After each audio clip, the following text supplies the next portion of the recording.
আমাদের হান্ডি চিকেনের জন্য চিকেন, পেঁয়াজ, আলু, মশলা, চেরা লঙ্কা সব মিক্সড করে তেল দিয়ে রাখা হয়েছে। ওইদিকে মশলা করা হচ্ছে। এবার ওটাকে মিক্সিতে দেওয়া হবে।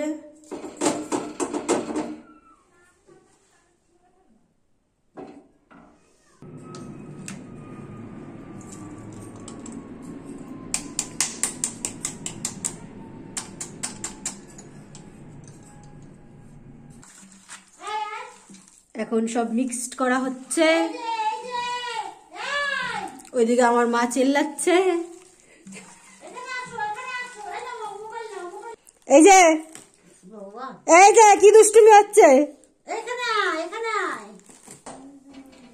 আমাদের মিক্সিং কমপ্লিট। ওইদিকে হাঁড়ি বসিয়ে দেওয়া হয়েছে। হাঁড়িতে তেল দেওয়া হয়ে গেছে, শুকনো লঙ্কা, তেজপাতাও দেওয়া হয়ে গেছে। আস্তে আস্তে চিকেন গুলো হাঁড়ির মধ্যে দেওয়া হচ্ছে। চিকেন দেওয়া হয়ে গেছে, এখন হাঁড়ির মুখ বন্ধ করার ব্যবস্থা হচ্ছে। হাঁড়ির মুখ বন্ধ করে দেওয়া হয়েছে। ওটাতে আবার কি করবে? ও বাবা,